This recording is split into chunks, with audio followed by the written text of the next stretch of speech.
Y jóvenes, ¿cómo están? Muy buenos días. En esta oportunidad haremos el tema de estática. ¿Sí?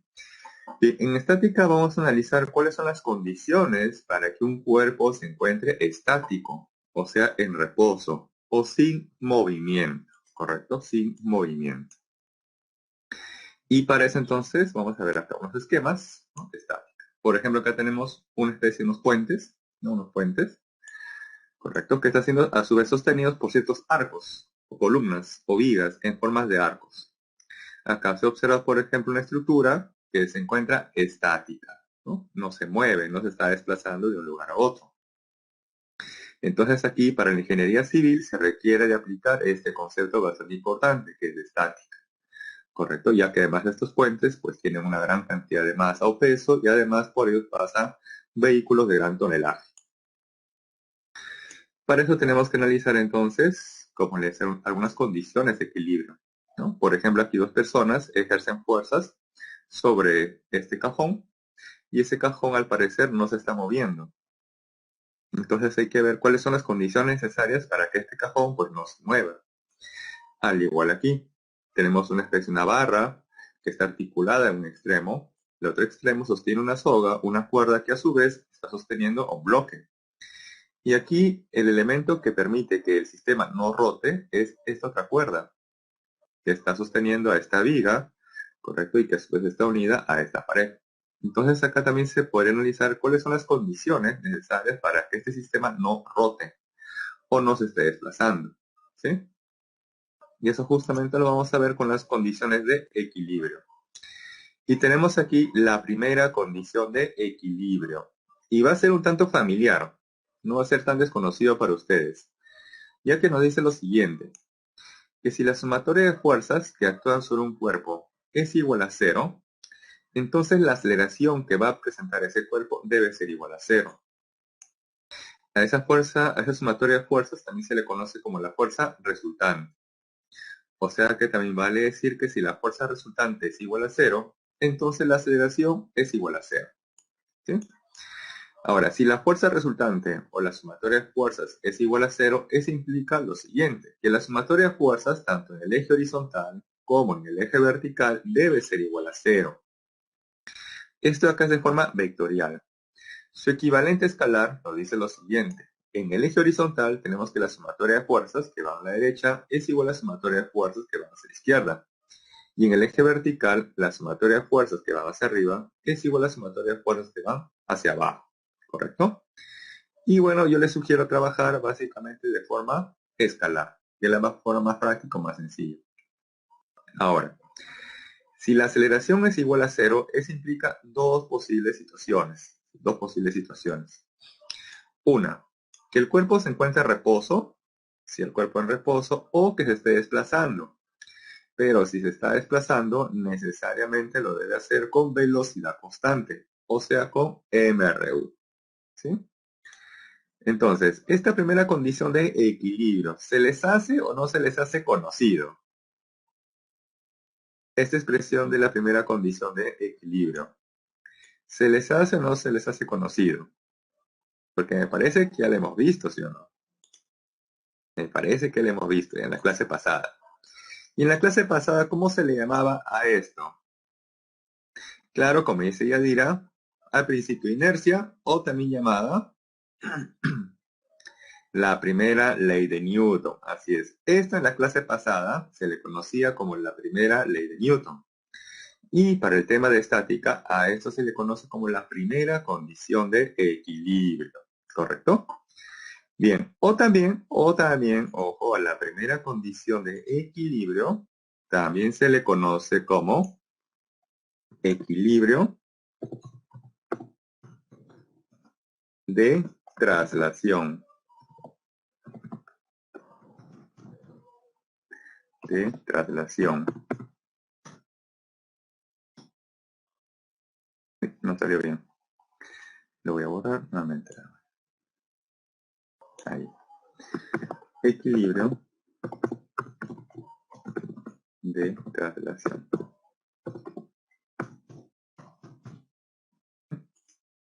Entonces, ojo, a la primera condición de equilibrio también se le conoce como equilibrio de traslación. ¿Y por qué se le conoce también como equilibrio de traslación? Porque nos dice que el cuerpo podría trasladarse, pero si se traslada, lo tiene que hacer sí o sí con velocidad constante, o sea, con mRU, ¿correcto?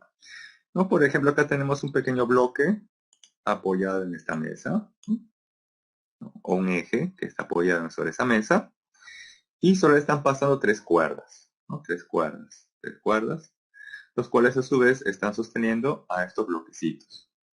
Para que el sistema permanezca en equilibrio, ¿sí? No se mueva, esté en reposo todos, entonces se plantea que la sumatoria de todas estas fuerzas, de estas tres fuerzas que actúan sobre este punto central, debe ser igual a cero, ya que cuando la sumatoria de fuerzas es igual a cero, entonces la aceleración es nula y por lo tanto el cuerpo no se mueve. O si se mueve, lo tiene que hacer necesariamente con velocidad constante, ¿correcto? Y entonces, esta primera condición de equilibrio ya lo conocemos, ¿no? De la clase pasada, ¿sí? Hasta ahí no hay nada nuevo, es como para recordar nada más. Lo nuevo es lo siguiente. Es con respecto a la segunda condición de equilibrio. Pero la segunda condición de equilibrio se basa en lo que se conoce como el torque, ¿sí? Entonces, antes de analizar la segunda condición de equilibrio, primero vamos a analizar cómo se evalúa el torque, cómo uno podría conocer el torque. Ustedes todos los días, sin excepción alguna, realizan un torque. Por ejemplo, cuando ustedes van a ingresar a un ambiente, digamos, a su cuarto, ¿no?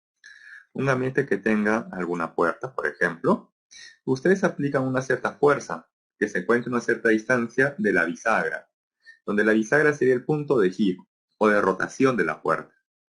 Entonces, cuando ustedes aplican una fuerza a una cierta distancia de la bisagra o punto de giro, físicamente se dice que están realizando un torque, o también se le conoce como momento de una fuerza, ¿sí?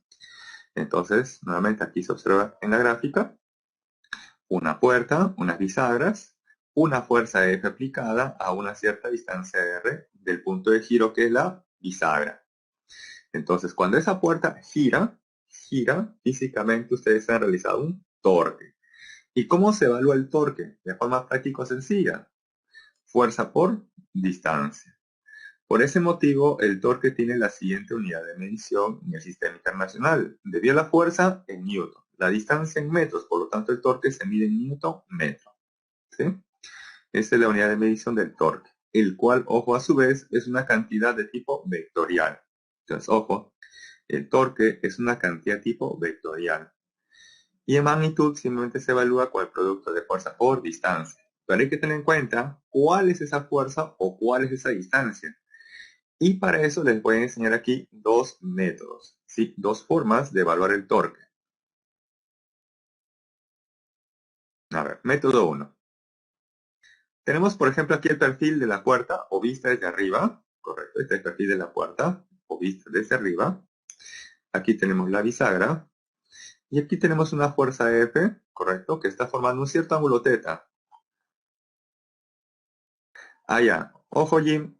Aparentemente, porque el torque se mide en newton metro, ¿no? Fuerza por distancia. Y claro, el trabajo también se mide fuerza por distancia. Pero ojo que conceptualmente son diferentes, ¿sí? Claro, si uno analiza las dimensiones son iguales. O sea, la dimensión del torque, la dimensión del trabajo o la energía son iguales, dimensionalmente hablando. Pero físicamente no son lo mismo, ¿sí? No son lo mismo, ¿sí? Entonces tenemos aquí método 1. Tenemos una puerta vista desde arriba, correcto. Por acá tenemos la bisagra y aquí una fuerza F formando un cierto ángulo θ con respecto a la puerta. Donde esa fuerza F se encuentra a una cierta distancia R del punto de giro que es la bisagra. Bien, bajo el método 1, ojo, bajo el método 1 se va a conocer la distancia. Se va a conocer la distancia. Entonces, esa fuerza F que se está aplicando, ¿sí?, a la puerta, lo voy a prolongar. Lo voy a prolongar tanto hacia arriba como hacia abajo. Estas líneas punteadas que se observan aquí, lo voy a trazar de color rojo. ¿Sí? Lo voy a trazar de color rojo. Esta línea de color rojo, ¿sí? Se le conoce como la línea de acción, ya que por esa línea está pasando la fuerza, ¿correcto? Entonces, a toda esa línea imaginaria se le va a conocer como la línea de acción de fuerza. Ahora, a partir del punto de giro que es la bisagra, ¿sí? A partir del punto de giro que es la bisagra, se va a buscar una recta que cruce de manera perpendicular a esa línea de acción. Entonces, por ejemplo, empezamos a trazar rectas. A ver, por ejemplo, trazo esta recta de color verde. ¿Sí? Trazo otra por aquí de color azul.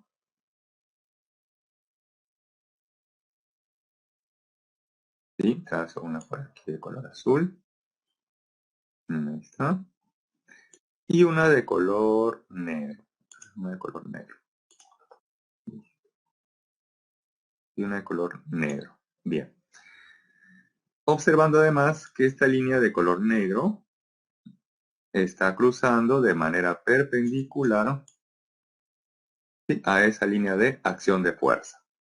Entonces, ¿cuál de estas tres líneas, la verde, la roja o la negra, está cruzando de manera perpendicular a la línea de acción, que es la de color rojo?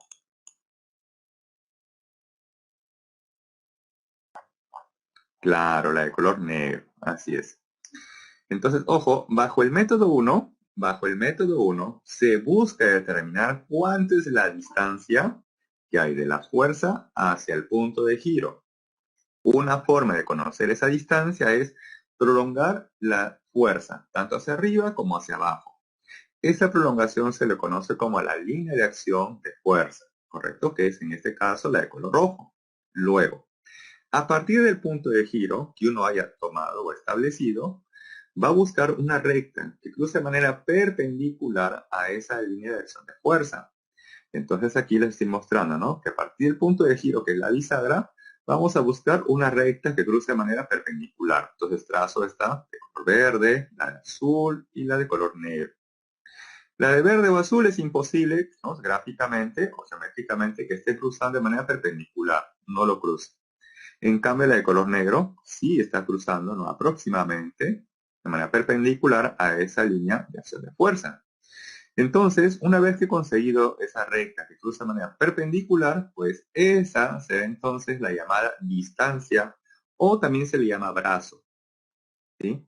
Entonces, esta recta de color negro sería en este caso la distancia que hay del punto de giro, que es la bisagra, hacia el punto de acción de esa fuerza F. ¿Y cómo conocer esa distancia en este contexto? Veamos, si él es teta, este ángulo también sería teta, ¿no? Por opuestos por el vértice, estos dos ángulos son iguales. Y aquí se ha formado un triángulo rectángulo, donde R, este R, sería como la hipotenusa. Si este es el ángulo teta, entonces esta distancia o brazo, sería como el cateto opuesto al ángulo teta. Entonces, para este caso, esa distancia tiene la forma de R por el seno de teta. Y como ya sé entonces cuánta es la distancia, entonces ahora sí planteamos el torque, que por definición es fuerza por distancia. En este caso, esa distancia o brazo de modo perpendicular. Entonces tenemos ahí la fuerza aplicada y la distancia o brazo perpendicular tiene la forma de R seno de teta. Y esta sería entonces la forma para hallar el torque bajo el método 1. ¿Sí? Bien, ahora por aquí vamos a ver el método 2. Pero antes de avanzar al método 2, ¿ha quedado claro este método 1? ¿Sí? ¿Quedó claro? Método 1.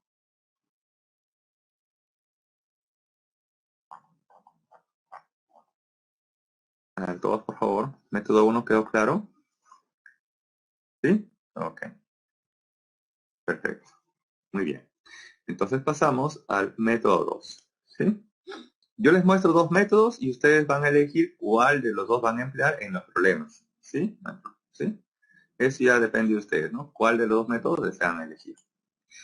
Es cuando ustedes le dan una ecuación de segundo grado, ustedes pueden resolverlo por aspa simple o por la ecuación general. En ambos casos llegan o deberían de llegar a la misma respuesta, ¿no? Es análogo. Aquí les voy a mostrar dos métodos y ustedes van a elegir el que ustedes deseen en la solución de los problemas. ¿Sí? Bien. Métodos. Tenemos a la misma puerta. ¿Sí? ¿sí? Misma distancia R, misma bisagra, misma fuerza F, formando un ángulo θ con respecto a la puerta. Bien, bajo el método 2, lo que se hace es descomponer a la fuerza F. Como esa fuerza está formando un cierto ángulo θ con respecto a la puerta, entonces se descompone esa fuerza F. ¿Sí? Entonces se ha descompuesto esta fuerza F. La hemos descompuesto en dos componentes, en una que sea perpendicular a la puerta y en otra que sea paralela a la puerta. ¿Sí? Bien, ahora miren, voy a prolongar o voy a trazar la línea de acción de fuerza para que se den cuenta de algo. Acá tenemos entonces la línea de acción de fuerza de la que es perpendicular a la puerta, ¿sí? La de color rojo. Y para diferenciar voy a graficar aquí de color naranja a la línea de acción de fuerza,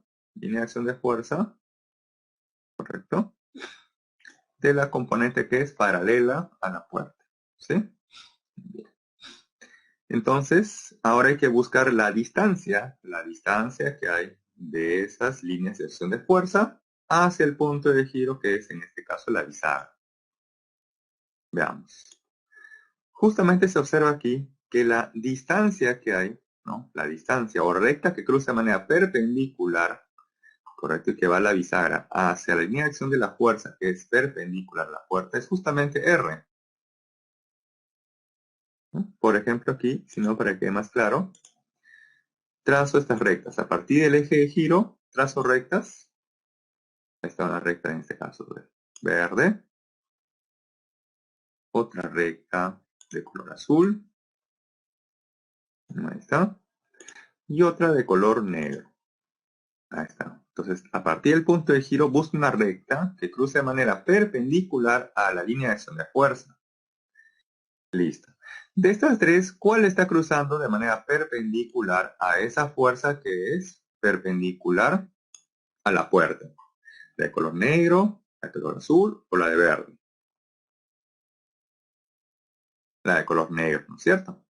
Entonces, esta recta de color negro que está cruzando de manera perpendicular a esa fuerza vendría a ser mi distancia, desde el punto de giro que es la bisagra hacia esa fuerza, ¿sí? Y esa distancia, oh sorpresa, coincide justamente con R, ¿no? Coincide, ¿sí? Bien. Ahora, el mismo procedimiento tendría que hacer para conocer la distancia que hay de la línea de acción de fuerza, de la componente que es paralela hacia la bisagra, ¿sí? Bueno, aquí no se observa muy bien, pero esta línea de color naranja debe estar superpuesta, ¿sí? O pasando estrictamente por el eje de giro que es la bisagra, ¿sí? En ese caso, lo voy a graficar de color violeta. Voy a graficar aquí la línea de acción de fuerza de la componente paralela a la puerta, ¿sí? Ya está. Ahí está, de color violeta. Esa sería, ojo, la línea de acción de fuerza de la componente que es paralela a la puerta. Se observa en este caso que esa línea de acción de fuerza pasa por el punto de giro, que es la bisagra. En ese caso, si esa línea de acción de fuerza pasa por el eje de giro, que es la bisagra, entonces, ¿qué distancia habría del punto de giro hacia esa línea de acción, que es paralela a la puerta?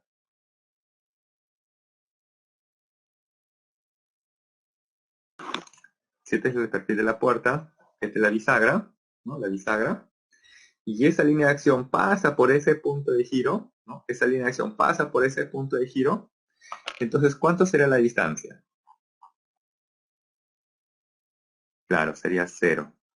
Así es, Jim. Bajo el método 1, perdón, bajo el método 2, se descompone la fuerza en una que sea paralela y en una que sea perpendicular. Así es.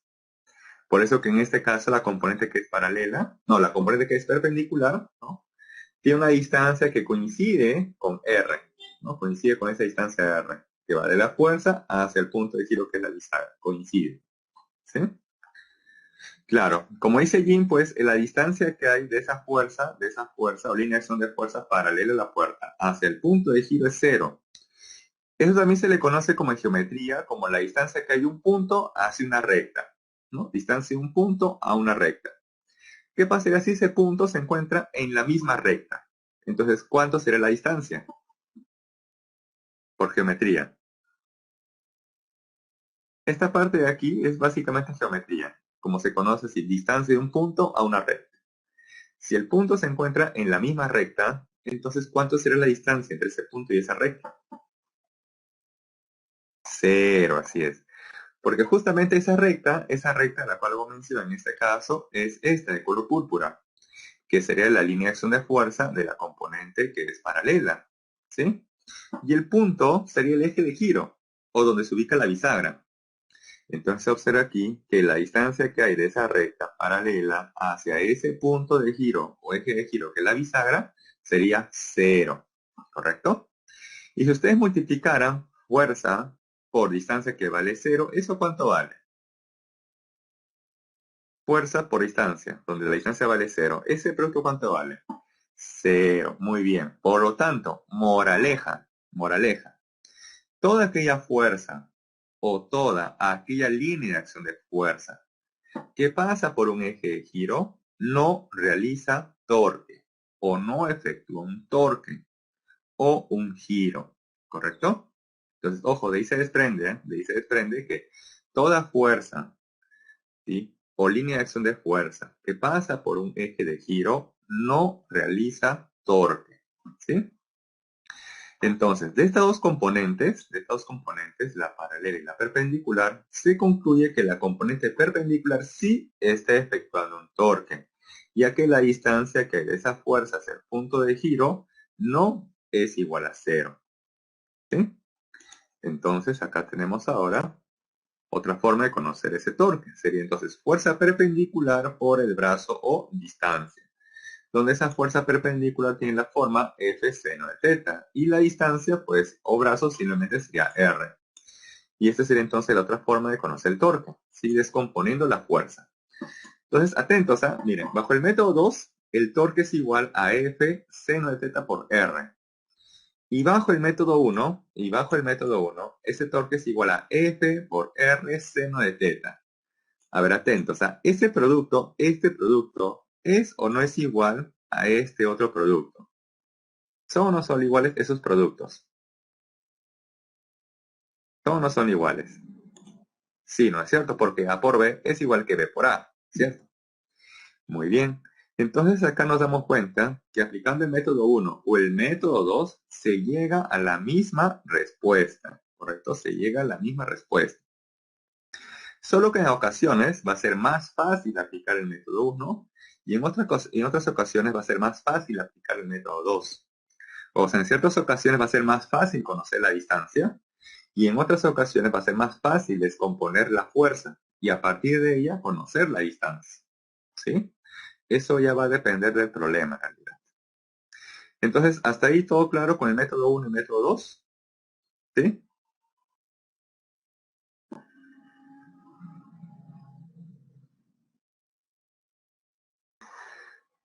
A ver, hay más que están escribiendo, creo. Sí, dicen sí. Ok. Ya, ok, retrocedo, no te preocupes, retrocedo. Ahí está el método 1. Listo. Ya, lo voy a explicar nuevamente, y no te preocupes. Así es, lo voy a explicar.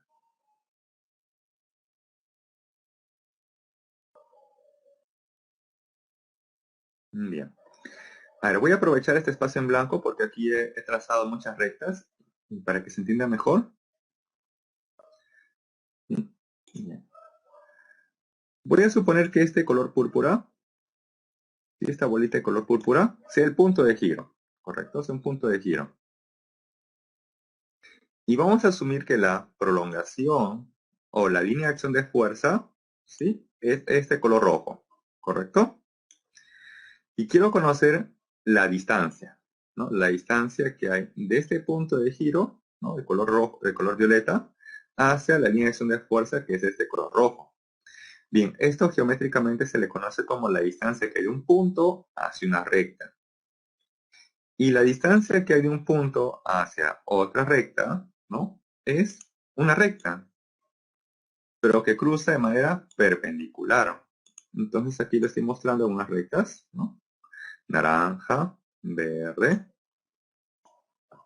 una de color negro, ahí está, una de color azul, ¿sí?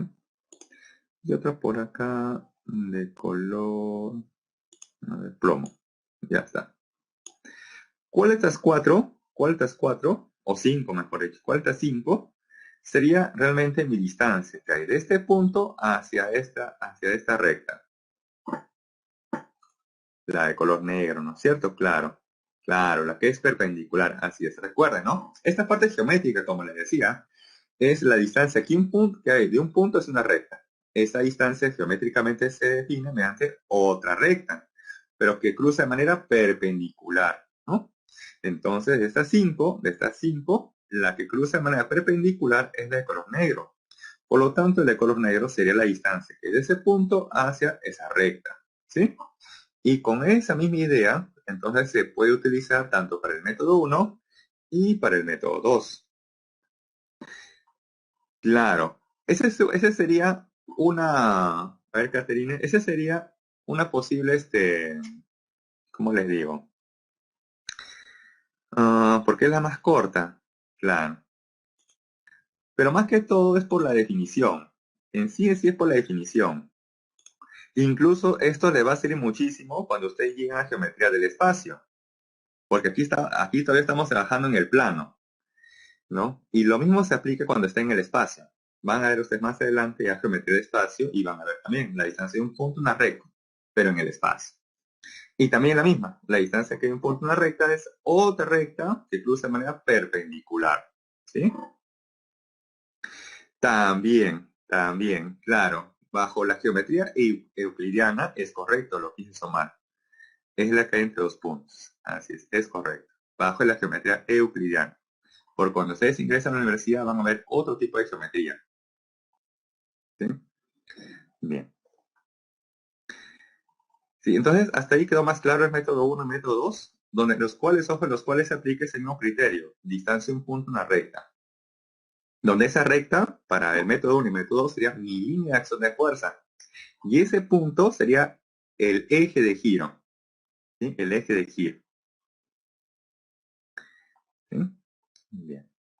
Entonces, ahora sí, conociendo entonces el método 1 y el método 2, ahora sí ya podemos entonces enunciar la segunda condición de equilibrio.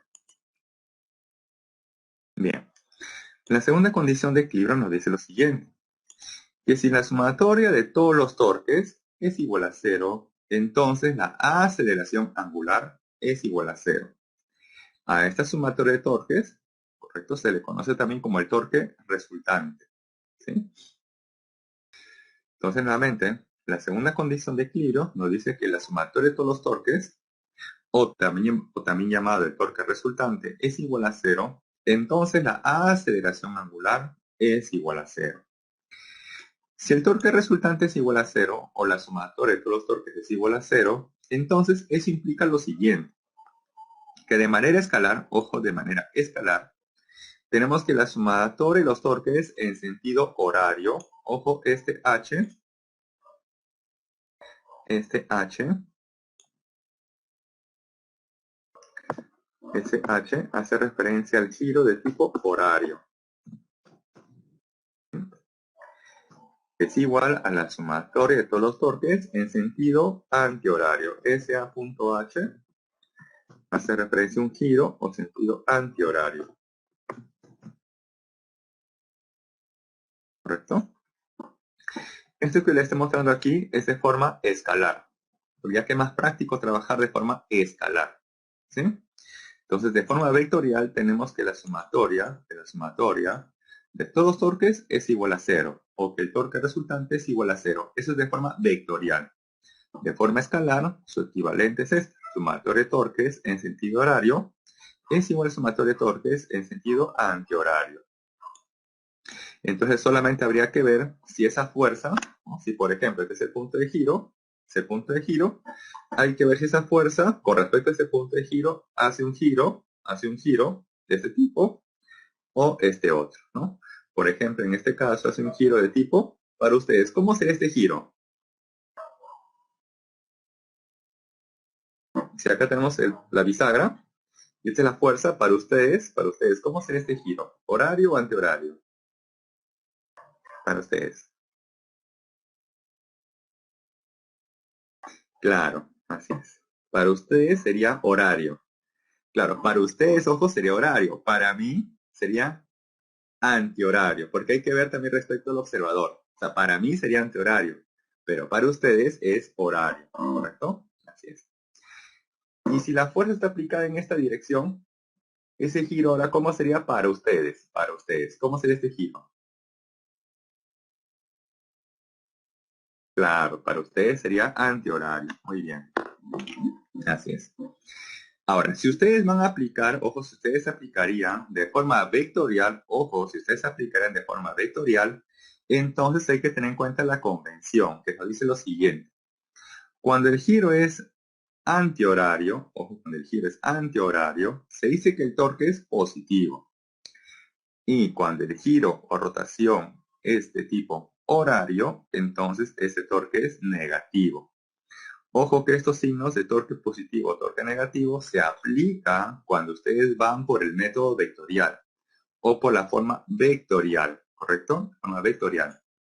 En cambio aquí de forma escalar ya no se aplican los signos más o menos, ¿correcto? Solamente es bueno identificar, lo que sí es bueno acá es identificar si el giro es horario o antihorario, pero ya no se va a colocar el signo más o menos, ¿sí? Esa es la diferencia entre trabajar de forma escalar o de forma vectorial. Nuevamente, si voy de forma vectorial, entonces sí tendría que ver si el giro es antihorario, entonces signo positivo. Si el giro es horario, entonces signo negativo. ¿Correcto? Pero si voy de manera escalar, entonces ya no se coloca el signo más o menos. Solamente me tengo que fijar si el sentido es horario o antihorario. Y según eso, colocar donde corresponde la sumatoria. ¿Sí? Ahora, si la aceleración angular es igual a cero, eso implica dos posibles situaciones, que el cuerpo rota o no rota. Si no rota, entonces su velocidad angular es igual a cero, por lo tanto el cuerpo está en reposo. Pero si rotara, lo tiene que hacer con velocidad angular constante, o sea, con MSU. Y como el cuerpo podría rotar, podría estar rotando, por ese motivo, a la segunda condición de equilibrio también se le conoce como equilibrio de rotación. A la segunda condición de equilibrio también se le conoce como equilibrio de rotación, porque el cuerpo podría rotar, pero si lo hace, lo tiene que hacer necesariamente con MSU, o sea, con una velocidad angular constante, ¿sí? Entonces ahí tenemos en resumen tanto la primera y la segunda condición de equilibrio. Ahora, si un cuerpo o sistema cumple ambas condiciones de manera simultánea, entonces se dice que ese cuerpo o sistema se encuentra en equilibrio, estrictamente en equilibrio. Pero si el cuerpo o sistema solamente cumple la primera o solamente la segunda condición de equilibrio, entonces ese cuerpo o sistema no se encuentra en equilibrio. ¿Sí? Por ejemplo, les dicen, las aspas de un ventilador rotan con una velocidad angular constante. Por lo tanto, cumplen la segunda condición de equilibrio, ¿verdadero o falso? Si le dijera, las aspas de un ventilador giran con velocidad angular constante. Entonces, cumplen la segunda condición de equilibrio, ¿verdadero o falso? Claro, muy bien, verdadero. Ahora le dice, estando el ventilador prendido, se desconecta. No se estaba prendido, entonces las aspas estaban rotando, ¿correcto? Y de pronto se desconecta. Cuando se desconecta, te dicen ahora que las aspas del ventilador cumplen, ojo, cumplen la segunda condición de equilibrio. ¿Verdadero o falso? Falso. Muy bien, muy bien. Porque cuando se desconecta, las aspas del ventilador van a ir girando cada vez más lento. Por lo tanto, presentan una aceleración angular. Y si presentan una aceleración angular, entonces no están cumpliendo la segunda condición de equilibrio. Muy bien, ¿correcto? Muy bien. Y si las aspas del ventilador están en reposo, están estáticos, ¿cumplen o no cumplen la segunda condición de equilibrio? Claro, porque en ese caso pues están en reposo y por lo tanto están cumpliendo la segunda condición de equilibrio. Muy bien. Y así justamente se les puede dar el contexto en los problemas. ¿Sí? Muy bien. Entonces, teniendo en cuenta ahora sí la primera y la segunda condición de equilibrio, ya se puede pasar los problemas. Porque este tema es bastante corto, como ustedes han visto. ¿Sí? Ahí acaba, básicamente. Ahora vamos a pasar a los problemas.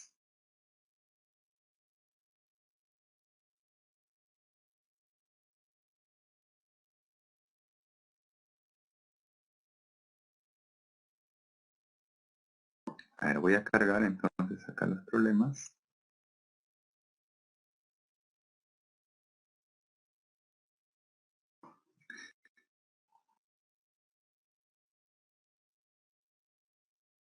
Vamos a esperar un ratito mientras va convirtiendo y cargando el archivo.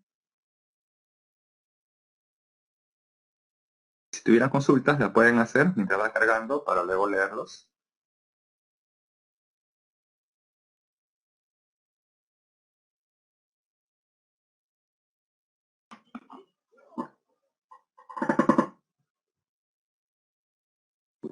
Ah, ok, Nicolás.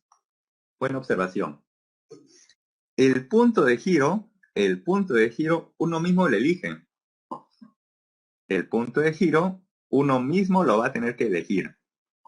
Y justamente les voy a dar cuál es la técnica o la idea para poder elegir el punto, ¿correcto? El punto de giro o el punto de rotación, ¿correcto?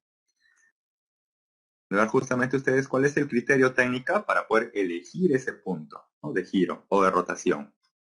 ¿Sí? Claro, eso en los problemas no te lo van a decir. Uno mismo lo tiene que establecer. ¿Sí? Bien, entonces pasamos a los ejercicios. Número 1 dice, en la figura se muestran los bloques A y B en equilibrio. Con respecto al par de fuerzas, acción y reacción, determinar la verdad o falsedad de las siguientes proposiciones. Bien, entonces en este problema nos están dando como para recordar algo que se vio en la clase pasada, ¿no? Que fue la tercera ley de Newton, fuerza de acción y reacción. ¿Sí? Entonces acá tenemos los dos bloques A y B, donde el bloque A está sobre el bloque B y el bloque B a su vez sobre una superficie. ¿Correcto? Veamos. Dice primera proposición. La fuerza de reacción al peso del bloque A es la fuerza normal que ejerce B sobre A. ¿Eso sería verdadero o falso? Falso, así es. ¿Por qué? Dice, ojo, vamos a deducir de texto nada más. Dice, la fuerza de reacción al peso del bloque A. Si es la fuerza de reacción, ¿cuál sería entonces la fuerza de acción? La normal. ¿Están seguros que es la normal? No necesariamente. Ojo, dice el peso. Esa es la parte clave. La clase pasada, yo les puse a ustedes que al peso también, ¿cómo se le llama? Ahí está la parte clave. Al peso también, ¿cómo se le llama? La fuerza de gravedad o fuerza gravitatoria, así es. O sea que el peso es la fuerza que ejerce la Tierra sobre ese cuerpo. Entonces, la fuerza que ejerce el planeta Tierra sobre ese cuerpo, ¿no? Por ejemplo, el planeta Tierra sobre este cuerpo, sobre esta pelota, esa sería la fuerza de peso. O la fuerza de acción, por ejemplo. La reacción sería la fuerza que ejerce este cuerpo sobre la Tierra. ¿Sí? Eso se puede entender mucho mejor en el tema de gravitación. Pero ojo, hay que tener en cuenta entonces que la fuerza de acción sería la fuerza que ejerce la Tierra sobre este cuerpo. ¿Sí? Y la de reacción sería entonces la fuerza que ejerce esta pelota, este cuerpo sobre la Tierra. ¿Correcto? Ahí tenemos justamente el par de fuerzas de acción y reacción. Entonces acá dice, la fuerza de reacción al peso del bloque A es la fuerza normal que ejerce B sobre A. No. Más bien, la fuerza de acción para este problema sería la fuerza que ejerce A sobre B. ¿Sí? La fuerza normal que ejerce A sobre B, esa sería la fuerza de acción. Y bueno, aquí les están colocando un gráfico para que se puedan mucho mejor. Dice, de la figura, las fuerzas de acción-reacción entre A y B son las normales.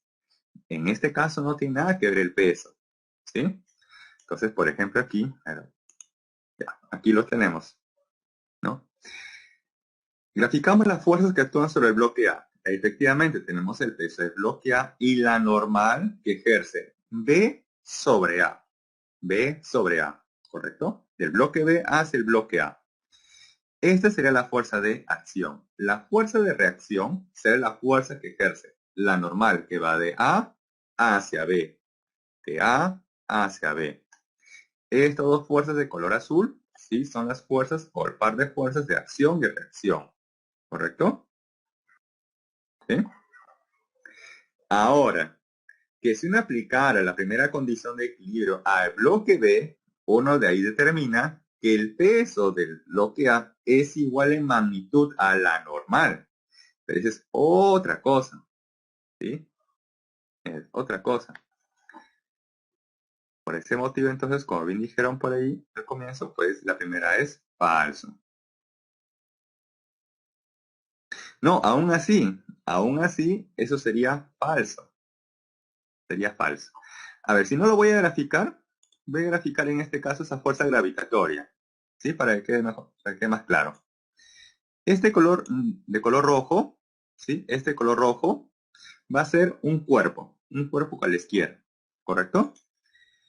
Y este color negro, más grande, va a ser el planeta Tierra, ¿correcto? ¿Sí? Los cuales se encuentran a una cierta distancia. Voy a graficar la fuerza de acción y reacción entre ellos. Veamos. La Tierra va a ejercer una fuerza de acción sobre ese cuerpo. A esa fuerza se le conoce como el peso o la fuerza de gravedad o gravitatoria, ¿correcto? Ahí está. Entonces, esta fuerza de color negro es el peso o la fuerza de gravedad o gravitatoria, ¿correcto? Que va en dirección hacia la Tierra, ya que la Tierra tiene la capacidad de atraer a los cuerpos, ¿correcto?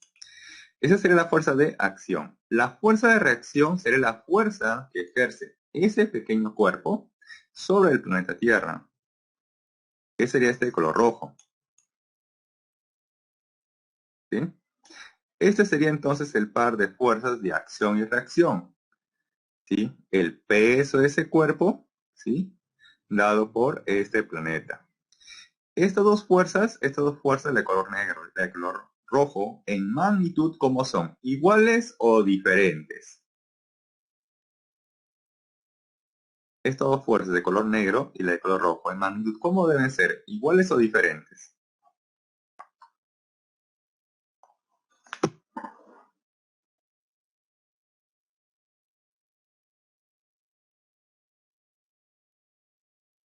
Por la tercera ley de Newton, ¿sí? Esa fuerza de color negro y de color rojo en magnitud, ¿cómo son? ¿Iguales o diferentes? Claro, muy bien, son iguales. Así es, son iguales, ¿correcto? Bien. Entonces, ojo, a esto hace referencia el par de fuerzas de acción y reacción con respecto al peso.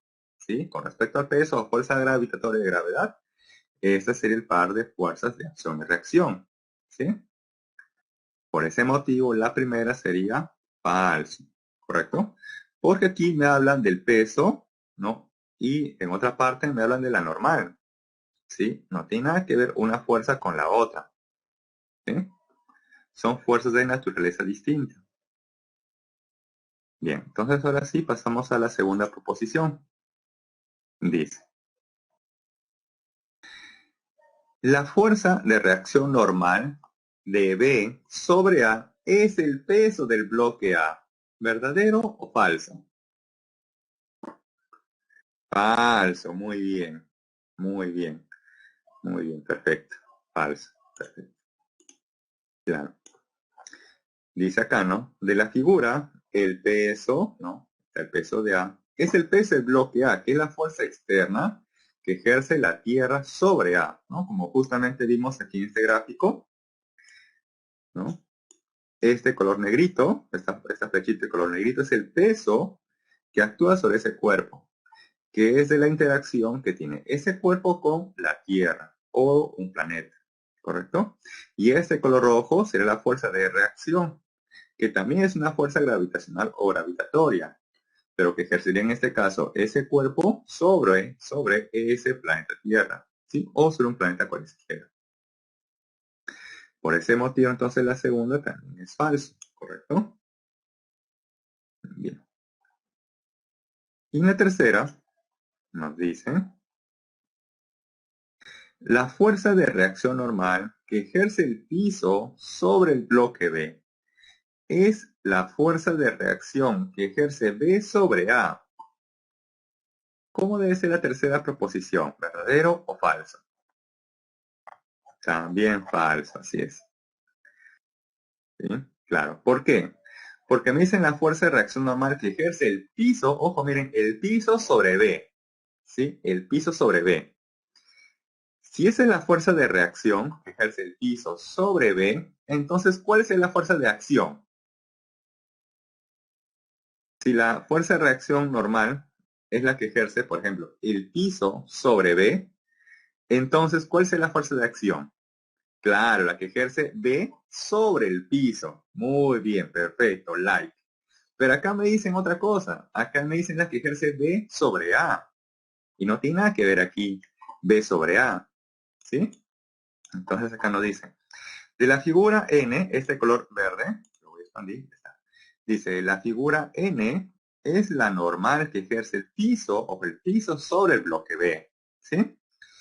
Y N, B sub A, es la fuerza normal que ejerce B, ¿no? B sobre A. Esta flechita de azul hacia arriba es la fuerza que ejerce el bloque B sobre el bloque A. ¿Correcto? Por consiguiente, son fuerzas totalmente diferentes o de naturaleza diferente. ¿Sí? Por ese motivo, pues la tercera también sería falso.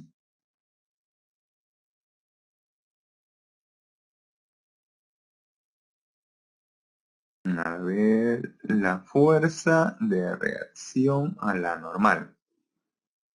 Ah, no, no afecta en nada.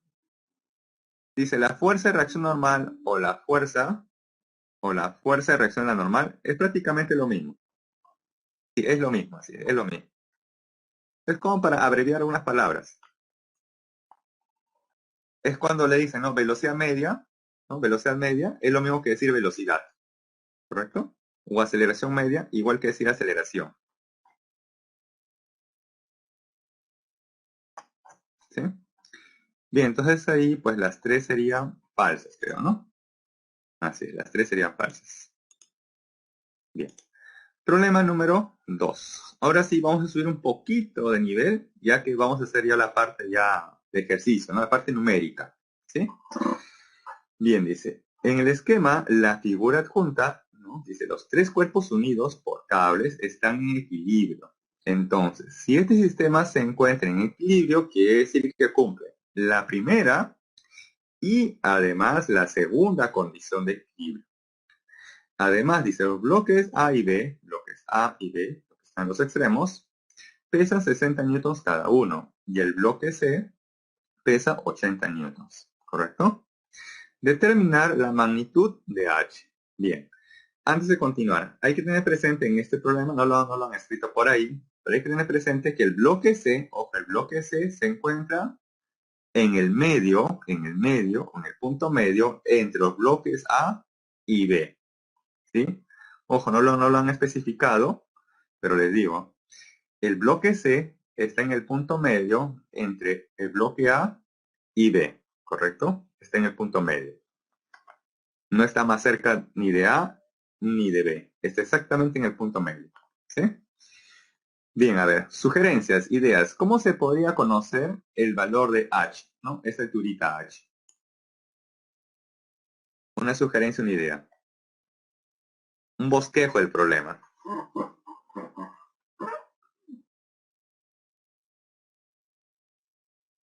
¿Cuál sería una idea para conocer el valor de H?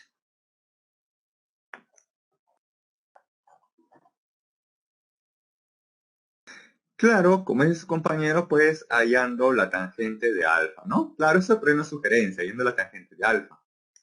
Ya que si yo conozco el valor de alfa, entonces podríamos relacionar el cateto opuesto con respecto al cateto adyacente, ya que el cateto adyacente sería 1,5 o la mitad de 3, ¿correcto? Bien, ¿y cómo se va a conocer entonces ese ángulo alfa o la tangente de alfa?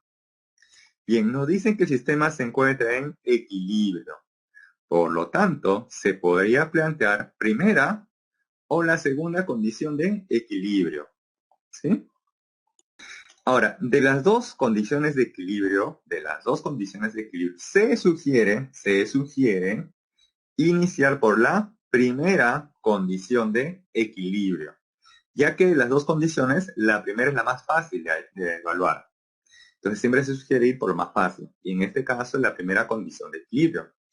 Y si el problema no se puede resolver con la primera condición de equilibrio, entonces recién apelaría a la segunda condición de equilibrio, ¿sí?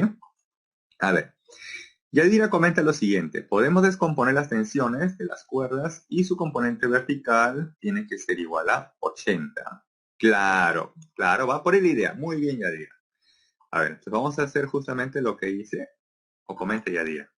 Vamos a graficar entonces las fuerzas. Y ahí justamente vamos a concluir lo que está diciendo Yadira. Veamos.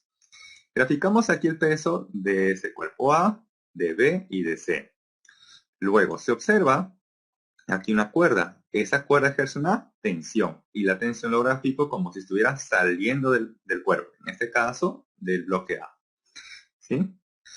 Entonces de aquí, tenemos la tensión, misma cuerda, misma tensión, hasta llegar a este punto. Por lo tanto, si él esté, aquí también la tensión sería T. Y saliendo así como que, ¿no? Como si estuviera saliendo, ¿no? De este punto, de este eje, ¿sí? O de esa polea. Luego, si aplicar la primera condición de equilibrio al bloque A, ¿qué se concluye? Que el peso y la tensión son o no son iguales en magnitud. Si aplicar la primera condición de equilibrio al bloque A, solamente al bloque A, se concluye que el peso del bloque y la tensión son o no son iguales. Sí, muy bien. Ahora miren, voy a analizar al otro extremo, al bloque B. Ahí tenemos el peso del bloque B y acá tenemos otra cuerda. Por lo tanto, si es otra cuerda, otro valor de la tensión. ¿Sí? Bien. Pero esta tensión y el peso del bloque B, ¿cómo deben de ser en magnitud? ¿Iguales o diferentes? Si nos dicen que el sistema se encuentra en equilibrio. Entonces, ¿cómo debe ser aquí la tensión de esta cuerda con el peso del bloque B? Claro, son iguales. Pero nos dicen que los bloques A y B son iguales, no sé, sus pesos son iguales. Si los pesos del bloque A y del bloque B son iguales, no, claro, en magnitud, entonces, ¿cómo debe ser la tensión? La tensión que actúa sobre cada bloque, A y B. ¿Son o no son iguales también? Claro, son iguales, así es. Por eso que aquí he colocado una misma tensión T, ¿correcto? Porque en principio acá tendría que colocar una tensión T', ¿no? Una tensión T'. Pero como se observa que los bloques A y B tienen igual peso y el sistema se encuentra en equilibrio, entonces aquí la tensión T es igual a esta otra tensión T. Entonces solamente coloco aquí todo T para poder abreviar y hacerlo más rápido. ¿Sí? Bien. Ahora por aquí graficamos las fuerzas que actúan en el bloque C. Una de ellas es su propio peso, el peso del bloque C. Y también tenemos aquí las dos tensiones, ¿no? La de color amarillo. ¿Sí? Ahora, estas dos tensiones están formando un cierto ángulo alfa con respecto a la horizontal, ¿no? Aquí hay un angulito. Lo vean. Acá hay un ángulo que también debe ser alfa. ¿Sí? También debe ser alfa. Luego, como dijo Yadira, se puede descomponer a estas dos tensiones en una componente horizontal y en una componente vertical. Componente horizontal y componente vertical. ¿Qué creen que va a pasar con las componentes horizontales de la tensión? ¿Se cancela o no se cancela? Claro, así sí se van a cancelar, ¿no? Ya que la componente horizontal, esta componente horizontal que va a la derecha, sería t por el coseno de alfa. Y esta que va hacia la izquierda sería t también coseno de alfa. Entonces se van a cancelar, se anulan. Ahora, ¿qué ocurre en la vertical? ¿Qué ocurriría en ese caso en la vertical?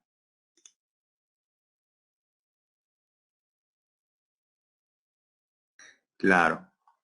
Entonces en la vertical tenemos, ¿no? Por la primera condición de equilibrio, sumatoria de fuerzas que van hacia arriba, igual sumatoria de fuerzas que van hacia abajo. O sea que esta de verde sería T seno de alfa. Esta otra también sería T seno de alfa. Entonces tenemos ahí 2 veces T seno de alfa es igual a ¿quién? Al peso del bloque C. Y eso es justamente lo que tenemos aquí. ¿Sí? Ahí está. 2T seno de alfa es igual al peso del bloque C. Y vamos a reemplazar los valores. 2 veces la tensión, que es igual al peso, ¿no? Al peso ya sea del bloque A o del bloque B, ¿sí? Por el seno de alfa. ¿Es igual a quién? Al peso del bloque C. Despejando, obtenemos que el seno de alfa es igual a 2/3. Entonces voy a construir aquí un triangulito, un triángulo rectángulo.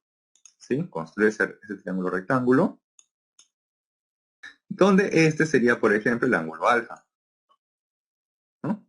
Ahí está. El seno de alfa sería 2/3. ¿Y para qué hago eso? Es que ahora voy a aplicar Pitágoras para conocer cuánto vale el cateto adyacente a ese ángulo. Entonces, si ustedes aplicaran aquí el teorema de Pitágoras, tendríamos 3 al cuadrado es igual a 2 al cuadrado más el cateto adyacente al cuadrado.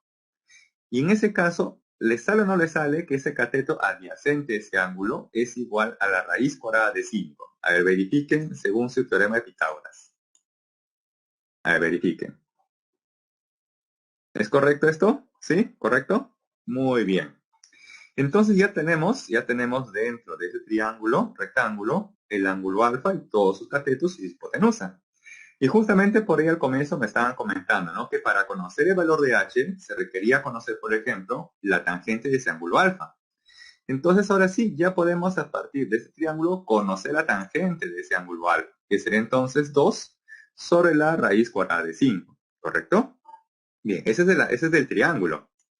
Y de la parte geométrica, el problema, tenemos que la tangente de ese ángulo alfa sería h entre 1,5, ya que si del extremo A al extremo B vale 3 metros y el bloque C se encuentra en el punto medio, entonces esto sería 1,5. Por lo tanto, la tangente de alfa sería en este caso h entre 1,5.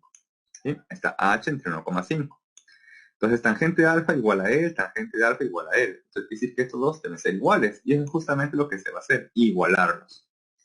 Los igualo, despejamos y además utilizamos la aproximación que nos dice que la raíz cuadrada de 5 es aproximadamente 2,24. Utilizando esa aproximación nos va a decir entonces que h es igual a aproximadamente 1,34. ¿Sí?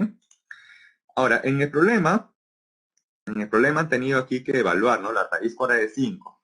Pero cuando ustedes se encuentren en el examen no va a aparecer ya el valor o el valor aproximado de la raíz cuadrada de 5, sino ya va a estar representado, ¿no? Con la raíz cuadrada, ¿no? De 5, de 6, de 7, etcétera. ¿Correcto? Porque hacer ese cociente, 2 por 1,5, que sería 3, entre 2,24 en el examen, les va a llevar mucho tiempo. Por eso que en el examen sí va a estar ya como que racionalizado. ¿Sí? Muy bien. Entonces, ¿hasta ahí alguna consulta, duda por si acaso? ¿Consulta, duda en el problema por si acaso? ¿Algo? ¿Nada? ¿Todo claro? ¿Todo ok? ¿Sí? Bien, entonces, continuamos. Bien, problema número 3. Dice, en el esquema de la figura adjunta, un bloque de 600 newtons de peso pende de dos cables, ¿no? Que tenemos el cable A y el cable B. Determina la magnitud de la tensión BC. La tensión BC, esta es la que está en forma horizontal, ¿correcto? Para que esta fuerza F sea de 500 newtons. Además le dicen dato que la tangente de este ángulo alfa, lo voy a ampliar, la tangente de este ángulo alfa es igual a 4/3. Bien. Entonces, si la tangente de este ángulo alfa es 4/3, entonces, ¿cuánto crees que sea este ángulo alfa? Debe ser 30 grados, 60, 45. ¿Cuánto creen que debe ser ese ángulo? 37, 16, 74. ¿Cuánto debe ser? Claro, 53 grados. Muy bien. Perfecto. Entonces ya les dan aquí de manera indirecta cuánto vale este ángulo, ¿no? Sería 53 grados. Bien. Entonces, ojo, se conoce el valor de esta fuerza F, 500 newtons. También se conoce este ángulo alfa, que sería 53. También se conoce este ángulo que es de 60 grados.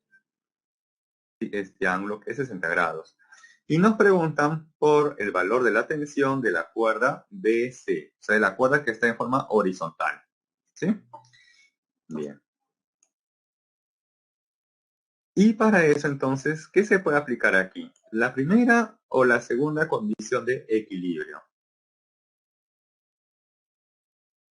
¿Qué es lo que será más conveniente en este caso? ¿Aplicar la primera o la segunda condición de equilibrio?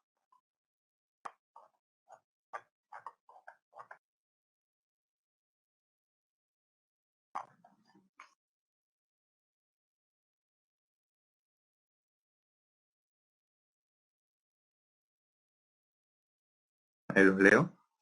Claro, la primera. Así es, la primera. O como le decía, ¿no? Como le decía, siempre traten de ir por analizar primero la primera condición de equilibrio, ¿no? Si el problema no sale con la primera condición de equilibrio, entonces recién apelarían a la segunda condición de equilibrio. Así es. Pero en la primera condición de equilibrio trata de las fuerzas. Entonces para eso habrá que graficar las fuerzas, ¿sí? Entonces vamos a analizar las fuerzas que actúan sobre el sistema. Veamos. Por acá tenemos el peso, ¿no?, de ese cuerpo de 600 newtons. Por aquí esta fuerza de 500 newtons. Por aquí el ángulo alfa, recordar que es de 53 grados, ¿no? Y este otro ángulo que es de 60 grados, ¿no? Este ángulo vale 60 grados. Bien. Entonces, por acá también tenemos la fuerza B. Esta es la tensión B, en este caso fuerza B. Por aquí esta de amarillo es la fuerza de la tensión A o fuerza A, que son las tensiones, ojo, son las tensiones. La de amarillo y la de verde son las tensiones A y B, pero en este caso le he colocado F, ¿no?, de fuerza. Bien. Ahora, se observa que estas fuerzas F sub A y la fuerza F están formando un cierto ángulo con respecto a la horizontal. Entonces se puede sugerir descomponer a esas fuerzas. Como el ángulo alfa es de 53 grados, entonces aquí va a ser más fácil descomponer una componente horizontal y una componente vertical. Como esta fuerza es de 500 newtons, entonces esta componente vertical sería de 400 y la componente horizontal sería de 300 newtons. Ya que si él es 53, entonces a 90 se le pone como 5, a 53 se le pone como 4 y a 37 se le pone como 3. ¿Correcto? Bien. Ahora, esta fuerza F sub A, que forma un ángulo de 60 grados, también lo voy a descomponer en una componente horizontal y en una componente vertical. De tal manera que la componente horizontal tendría la forma de F sub A por el coseno de 60. Y la componente vertical sería F sub A, pero por el seno de 60. Ahora, voy a analizar en el eje vertical.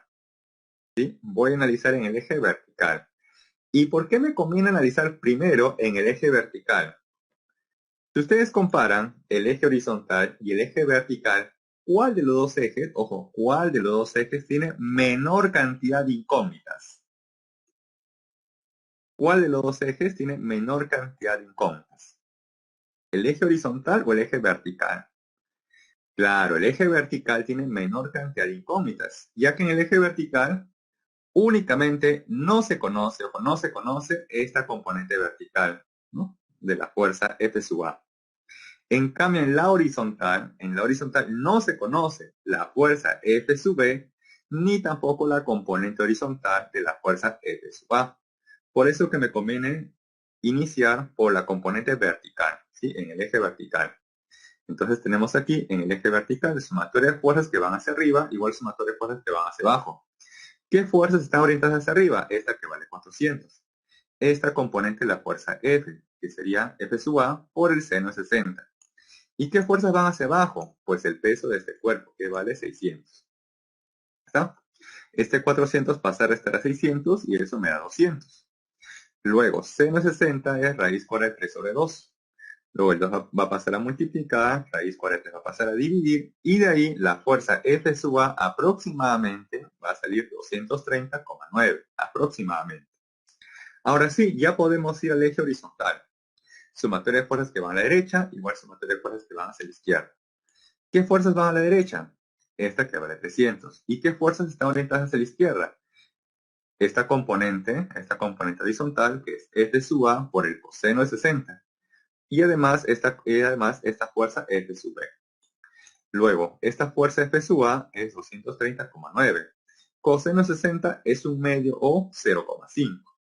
Hacemos este producto va a pasar a restar a 300 y de ahí que la fuerza F sub B aproximadamente va a salir 84,5 newtons. ¿Correcto? Bien. Y esa sería básicamente entonces la solución al problema.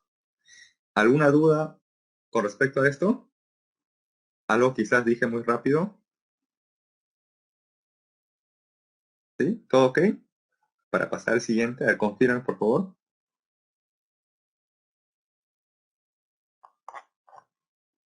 ¿Sí? ¿Todos? Bien. Entonces pasamos al siguiente problema. Número 4. Dice. Se tienen dos esferas homogéneas, de masas iguales a 10 kilogramos cada una. Y además dice de igual radio. Inclusive en el examen les pueden decir así. Dos esferas homogéneas, ¿correcto? Dos esferas homogéneas de masa 10 kilogramos, nada más. Si dice que son homogéneas, ¿no? Homogéneas. Si son homogéneas, quiere decir que son o no son iguales. Claro, tanto en masa como en radio, ¿no es cierto? Entonces, ojo, en el examen muchas veces le van a decir dos esferas homogéneas de masa 10 kilogramos. Ya está. Entonces, indirectamente ya les están diciendo que ambas esferas tienen tanto igual masa como igual radio. O inclusive igual densidad, si fuera el caso. ¿Sí? En este caso les están especificando, ¿no? Inclusive de igual radio. Pero en el examen eso ya no va a ocurrir. Ya uno tendría que deducirlo. Dice, una descansando sobre la otra, tal como se ilustra. Determine la magnitud de la fuerza ejercida por el resorte en contacto con la esfera. Además dice que se desprecia todo tipo de rozamiento. ¿Sí? Bien. Nos dan como dato que este ángulo alfa es de 127 grados. ¿Sí? Este ángulo alfa es de 127 grados. Bien. Entonces se desea conocer la fuerza, ¿no? La fuerza que ejerce el resorte. O sea, les preguntan aquí por la fuerza elástica. ¿Y cómo conocer esa fuerza elástica? Vimos la clase pasada. ¿Cómo hallar la fuerza elástica? A ver, coloquen la formulita en el chat. A ver, ¿cómo hallar la fuerza elástica? Magnitud. Claro, K por X. Muy bien, felicito. Pero aquí hay un gran problema. ¿Te dicen cuánto vale la constante elástica del resorte? ¿Les dan en alguna parte el dato de la constante elástica? No. ¿Le dicen cuánto se ha comprimido el resorte? Tampoco, ¿no es cierto? Entonces, no habría una forma directa de conocer la constante elástica ni tampoco la deformación que tiene ese resorte, ya que no nos dan ninguna información. Entonces, acá tenemos que analizar mediante otra forma, otra perspectiva. Así es. Entonces, como ya están sugiriendo por ahí, ¿qué están sugiriendo? Dice por ahí, ya. Claro, tendríamos que hallar por la sumatoria de fuerzas, ya que el sistema se encuentra en equilibrio o en reposo. ¿Sí? Muy bien. Y para eso entonces tenemos que analizar las fuerzas, que actúan tanto en esa esferita que se encuentra arriba como en la que se encuentra abajo. Primero voy a ir por la esferita que se encuentra arriba, que es la que está pintada de color amarillo. ¿sí? Entonces, primero vamos a analizar las fuerzas en esa esférita, la de color amarillo. Bien, analizamos las fuerzas. Dice que su masa es de 10 kilogramos. Si la masa es 10 kilogramos, su peso debe ser ¿de cuánto? Si su masa es 10 kilogramos, su peso sería entonces, ojo, si su masa es 10 kilogramos, su peso debe ser ¿de cuánto? Claro, de 100 newton. Muy bien, muy bien. Entonces aquí tenemos justamente, ¿no? El gráfico de las fuerzas que actúan sobre la esferita que está pintada de color amarillo, ¿no? La que está arriba. Entonces acá tenemos su peso. Ahí está su peso, ¿correcto? Este color verde, la fuerza de reacción o la fuerza normal que ejerce la esfera que está abajo, hacia la esfera que está arriba, ¿sí? Esa fuerza color verde es la fuerza de reacción o la fuerza normal que ejerce la que está abajo hacia la que está arriba. Luego, se observa además que esa esfera de color amarillo está unida a una cuerda. Esa cuerda entonces va a ejercer una tensión. Y la tensión lo grafico como si estuviera saliendo de ese cuerpo, ¿no? Ahí está. Ahora, tenemos que sobre esta esfera actúan tres fuerzas. Si actúan tres fuerzas sobre un cuerpo que se encuentra en reposo o en equilibrio, entonces esas tres fuerzas podrían formar un triángulo. Entonces para eso voy a trasladar a las fuerzas. Acá tenemos al peso que vale 100. Por aquí la tensión T y esta reacción o fuerza normal que va de la esfera que está abajo hacia la esfera que está arriba. ¿Sí? Y si ustedes recordarán de la primera semana, esta sumatoria de fuerzas, vectorialmente hablando, es igual a ¿cuánto? Esta sumatoria de fuerzas, vectorialmente hablando, ¿es igual a cuánto? 0, muy bien. O sea que aquí tenemos justamente que se está cumpliendo la primera condición de equilibrio, ¿no? Sumatoria de fuerzas igual a 0. ¿Sí? Bien. Ahora, lo que faltaría conocer es el ángulo que forma entre cada fuerza. Por ejemplo, del gráfico se observa que esta fuerza normal o reacción normal, que es la de verde, con la de color rojo, forman ahí 90 grados, ¿no? Si yo prolongo esta fuerza de color verde, la prolongo, observo que se está cruzando de manera perpendicular con la tensión. Por eso aquí forma 90 grados la reacción con la tensión. Ahora, ¿qué ángulo estará formando? Por ejemplo, aquí el peso con esta fuerza de color verde, que es la reacción. ¿Qué ángulo se estará formando ahí? Claro, aquí dice 37, pero ¿cómo se llega a ese ángulo? Miren, les voy a ayudar. Acá voy a trazar la prolongación del peso, ¿sí? Prolongo aquí el peso, esta lo prolongo, este de color negro lo estoy prolongando, este lo prolongo, ¿correcto? ¿Sí? Luego nos dicen que este ángulo es 127, y como todo suma 180, entonces este otro ángulo debe ser 53, ¿cierto? Debe ser 53. Ahora, como este ángulo es 53, y aquí cruza de manera perpendicular, ¿no? Entonces, si él es 53 y este es 90 grados, más grande y 90 grados, entonces este ángulo que se encuentra acá arriba, y lo voy a pintar de color azul, ahí está. Ese ángulo que se encuentra en la parte superior, está de color azul, doble raya, debe ser igual a ¿cuánto? Si él es 53, él es 90, entonces este ángulo de color azul debe ser igual a ¿cuánto? 37, muy bien. Y ese es el ángulo que forma ¿quién con quién? El peso con esa fuerza color verde, ¿sí? Ahí está el peso con esa fuerza color verde forman el ángulo de 37 grados. Entonces ahí justamente tenemos ese ángulo, ¿correcto? Ahora, a 90 se le pone como 5, a 37 se le pone como 3 y a 53 se le pone como 4. Quiere decir entonces que la tensión de la cuerda debe ser igual a ¿cuánto? Si les preguntaran por la tensión de esa cuerda, ¿cuánto debe ser? 60, muy bien. Y si les preguntan por la fuerza que ejerce la esfera de abajo hacia la esfera de arriba, ¿eso cuánto vale? 80, muy bien. Muy bien, ya tenemos, ojo, las fuerzas, ¿no? Que han actuado sobre la esfera superior. Pero eso no me están preguntando. Me preguntan por la fuerza elástica. Y esa fuerza elástica está actuando en la esfera inferior, ¿no? La que está abajo. Entonces ahora vamos a analizar la esfera que está abajo. Ahí tenemos las fuerzas. Las dos, ojo, las dos tienen igual masa de 10 kilogramos, por lo tanto ambas tienen igual peso de 100 newton. ¿Sí? Entonces acá tenemos el peso de la segunda esfera, la que está abajo, 100 newtons, ¿correcto? Acá tenemos la fuerza normal, que es la fuerza que ejerce el piso, ¿no? El piso hacia la esfera, ¿correcto? Luego por aquí tenemos la reacción, ¿no? La fuerza que está ejerciendo la esfera de arriba a la esfera de abajo. Ustedes recordarán que esas fuerzas en magnitud siempre son iguales, ¿correcto? Esas fuerzas en magnitud siempre son iguales. Entonces, si la fuerza que ejerce la esfera de abajo a la de arriba es de 80 newtons, entonces la fuerza que ejerce la esfera de arriba a la de abajo también debe ser en magnitud 80 newtons, ¿correcto? Entonces, ahí tenemos esta fuerza de verde, es la fuerza que ejerce la esfera de arriba a la de abajo, ¿correcto?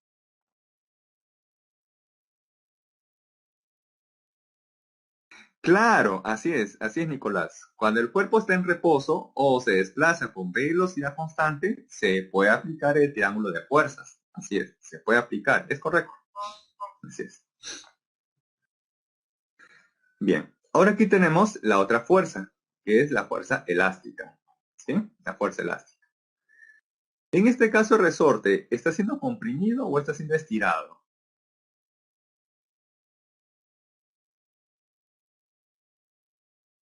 ¿Está siendo estirado o comprimido? A ver, veamos, ¿eh? Según el gráfico original, ya. ¿Qué creen ¿Qué creen que está sucediendo con el resorte? ¿Está siendo estirado o está siendo comprimido?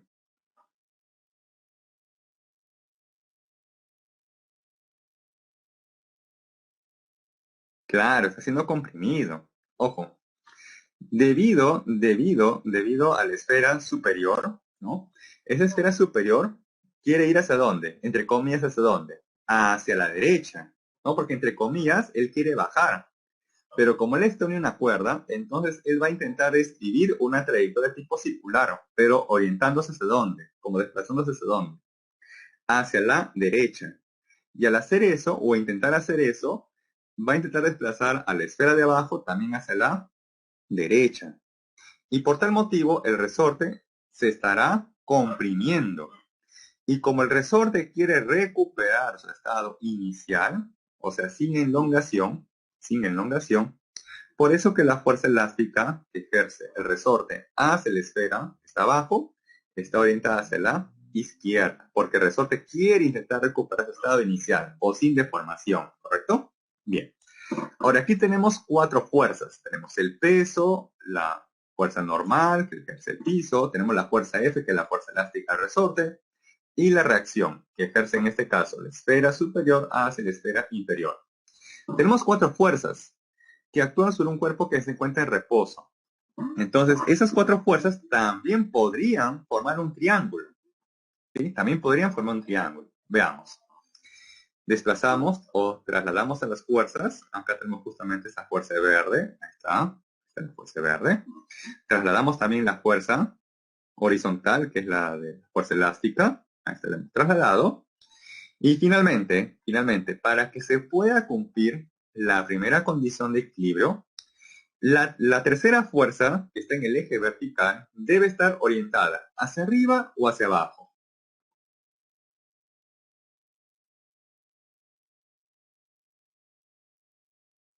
Le voy a poner un ejemplo. ¿Ah?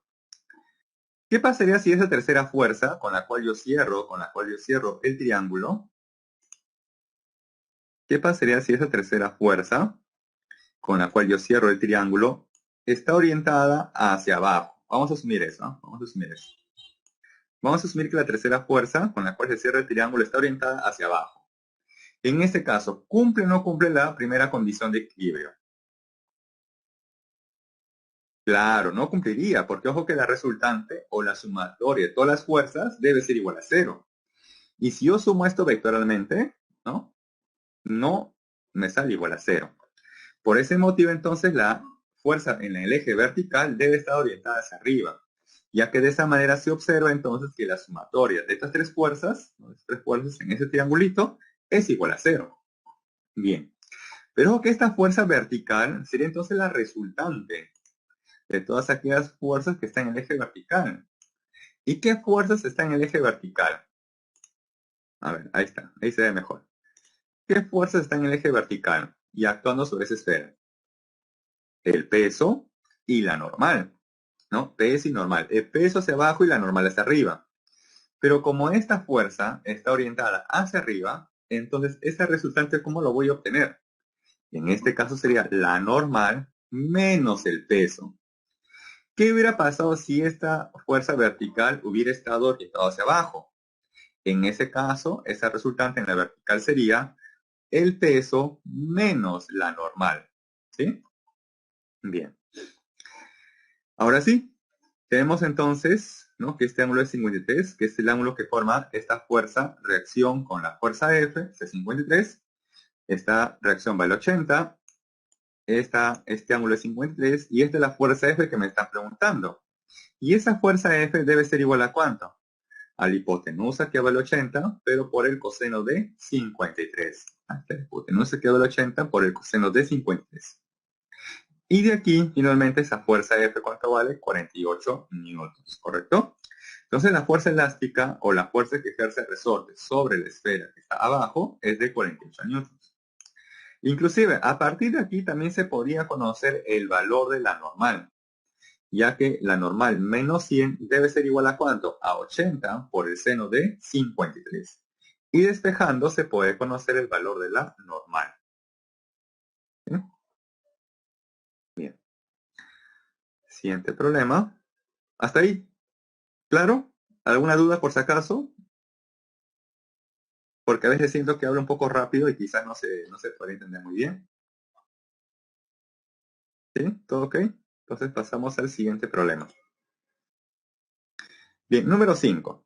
Dice, una barra horizontal de 4 metros de largo y de masa 1,2 kilogramos está sometida a una fuerza vertical hacia abajo de 2 newtons, aplicada en su extremo B. Bien, en el problema 5, ojo, en el problema 5 hay una corrección. La corrección es en la pregunta. ¿Sí? Verifiquen la pregunta, el problema 5, si ustedes tienen en su guía, en su PDF, con la pregunta 5 que les estoy mostrando en pantalla. Verifiquen. ¿Son o no son iguales las preguntas? El problema número 5. No, así es, no son iguales. Entonces, para esta semana hay una corrección. La corrección es la siguiente, la que se muestra en pantalla. ¿Sí? Claro. Entonces, ojo, la corrección de la semana es la que estoy mostrando en pantalla. Determine la magnitud del torque resultante respecto al punto A. Esa es la pregunta. Si esta es la corrección a la pregunta número 5 de esta semana. Determine la magnitud del torque resultante respecto al punto A. Entonces aquí tenemos que ir el torque efectuado sobre esta barra, pero ¿con respecto a qué punto? ¿Al punto A o al punto B? Porque, ojo, el torque no va a ser el mismo resultado si lo aplico al punto A, al punto B, o quizás en el punto medio de la barra o en cualquier otro punto. O en el punto B. Así es, no va a ser lo mismo. ¿Sí? Entonces, ojo, aquí tenemos que conocer el torque respecto al punto A. ¿Sí? Entonces quiere decir que el punto de giro, en este caso, ojo, en este caso, me están diciendo que el punto de giro, ¿cuál es? ¿A o B? ¿O el centro de la barra? Claro, el punto A. Así es. Bien, entonces para conocer el torque respecto al punto A hay que graficar las fuerzas. Y a partir de ello también conocer las distancias. ¿Sí? A ver. Entonces graficamos aquí la fuerza. Esta es la fuerza F. Y acá tenemos la otra fuerza, que es el peso de la barra. Como la masa es de 1,2 kilogramos, entonces su peso sería de 12 newtons. Y pasando por el punto medio o el centro de gravedad de la barra. Como la barra tiene una longitud de 4 metros, entonces su peso estará pasando a 2 metros, ¿no?, de cada extremo, o en el punto medio. ¿Sí? Bien. Ahora, con respecto al punto A, estas dos fuerzas, tanto la fuerza F como el peso de la barra, hacen un giro con respecto al punto A en sentido horario o antihorario. Agarren por eso un lapicero, un lápiz que tengan ustedes a la mano, ¿no? sostengan un punto extremo, que sea como el punto A, y el otro extremo, apliquen la fuerza en la dirección que se está indicando en la figura. Y observen entonces si su lapicero lápiz, o regla quizás, gira en sentido horario o antihorario. Claro, horario, muy bien. Por eso que aquí, de forma vectorial, le han colocado con dirección negativa, ya que ese giro es horario, ¿no? Esa fuerza hace un giro horario con respecto al punto A, ¿sí? Bien. Entonces tenemos que el torque neto o el torque resultante respecto al punto A sería la sumatoria de todos los torques con respecto a dicho punto. ¿Y qué fuerzas ejercen torque con respecto al punto A? Esta fuerza F, que vale 12. Entonces tenemos fuerza por distancia. Fuerza que vale 12 por distancia que vale 4. Y como el giro es horario, entonces por eso han colocado aquí el signo negativo. ¿Sí? Luego diríamos más el torque que ejerce el peso. Pero el peso también ejerce un torque en sentido horario. Por eso que adelante del signo menos. Pero más por menos, pues me da menos. ¿Sí? Ahí está el menos. Menos quién el producto de la fuerza que vale 12 por la distancia. En este caso es 2 metros. Listo. Entonces acá tendríamos menos 48 más menos 24. O 48 menos 24. Y eso nos va a dar entonces 72 Nm. Eso sería el torque. Correcto, el torque. Hacia seca sería el torque. Menos 72 Nm. Y eso quiere decir entonces que la barra gira o no gira. Rota o no rota con respecto al punto A. ¿Rota o no rota? Sí, rota. ¿Por qué rota? Porque el torque me salió diferente de cero. ¿Sí? Cuando el torque sale igual a cero, entonces la barra no rota. Y si rotara, lo tenía que hacer con velocidad angular constante. ¿Sí? En este caso, rota. ¿Con MSU o con MSUV?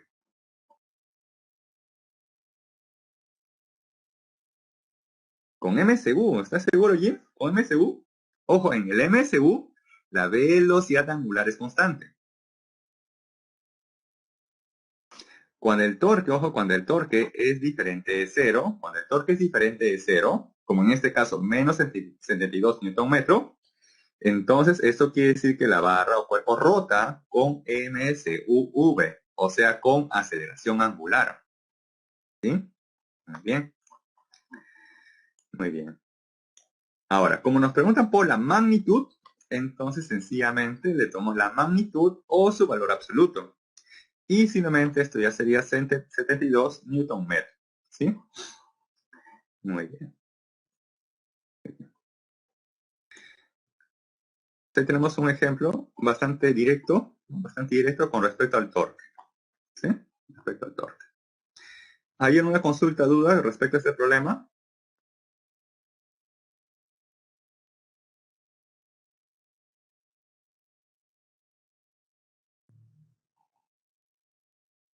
¿Sí? ¿Está bien? Ok, Jennifer.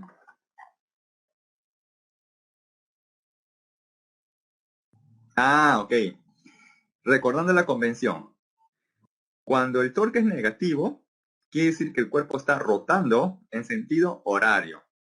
Cuando el torque sale positivo, quiere decir que el cuerpo está rotando en sentido antihorario. ¿Sí?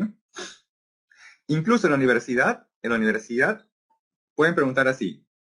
Determine el torque resultante respecto al punto A. Y te salió menos 72 Nm. Otra pregunta sería, indica el sentido de la rotación, si es horario o antihorario. ¿Ustedes qué responderían en ese caso? ¿Horario o antihorario? Horario, claro, porque como el torque resultante me salió negativo, eso implica entonces que la barra va a rotar en sentido horario. En sentido horario. ¿Con MSU o con MSUV? ¿Con MSU o con MSUV? Claro, con MSUV. Perfecto. Muy bien, los felicito. Ya están un pasito de ingresar. Los felicito. Muy bien. Claro, a un clic, a un clic. A un clic. Bien, problema número 6. Dice, una barra homogénea de 200 newtons de peso y longitud L se apoya sobre dos superficies lisas. Ojo, son lisas. quiere decir que aquí no habrá fuerza de rozamiento, ¿no? Tal como se muestra en la figura adjunta. Determinar la magnitud de la reacción de apoyo, en este caso le dicen la normal en el punto A, ¿sí? Para mantener la barra en equilibrio, en la posición indicada. Entonces, ojo, en este problema tenemos como dato numérico únicamente al peso, ¿no? El peso de la barra. No se conoce el valor de la fuerza F, ni tampoco la normal en el punto A. Solamente se conoce, ojo, el peso y, bueno, estos ángulos, ¿no? De la parte geométrica. Y con eso nos pregunta por la normal. Bien. Como nos dicen que el sistema se encuentra en equilibrio, o la barra se encuentra en equilibrio, entonces aquí se puede plantear la primera o también la segunda condición de equilibrio. Por sugerencia, se plantea siempre la primera condición de equilibrio, ¿no? La primera.